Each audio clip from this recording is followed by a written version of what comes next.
Atmosfera mbrëmjen e së shtunës në Shkodër ishte e mbushur me emocionet e një feste të madhe publike, e konceptuar me një regji të mirë organizuar nga bashkia. Mijëra qytetarë mbushën sheshin dhe pedonalen përpara ndërtesës së bashkisë, ku zhvilluat ceremonia zyrtare e ndezjes së dritave të festave të fundvitit. Dekorimet shumëngjyrëshe të pasuruara këtë vit edhe me elemente të reja përfshirë edhe pemën e madhe të Krishtlindjeve me profil leduol, ndriçuan njëkohësisht si sheshin përpara bashkisë, ashtu edhe pedonalet, sheshet edhe rrugët kryesore të qytetit. Më të punir dhe festat edhe besoj knaqen tonë. Ne nuk jemi të Shkodrës, rastësisht kemi ardhur sot dhe erdhëm ta shikojmë këtë manifestim.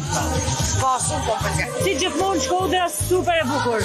Sidomos të çdo vit, është një 2-3 vjet, jena aty u knaq për çdo natë të festave të fundvitit. Domethënë me zi presim datën që nezën dritat e qytetit. Shkëlqyshëm, edhe po presim u knaq prapë në vazhdim. Shkodra është më e bukur. Pas ndezjes së dritave, spektakli fishekzjarëve ndezi qiellin e Shkodrës. Kjo atmosferë pritet të vijojë në Shkodër për gjatë gjithë muajit dhjetor e deri në ditët e para të vitit 2026. Bashkia Shkodër ka parashikuar një kalendar të pasur aktivitetesh me koncerte të këngëtarëve dhe grupeve më të njohura nga Shkodra dhe mbar Shqipëria.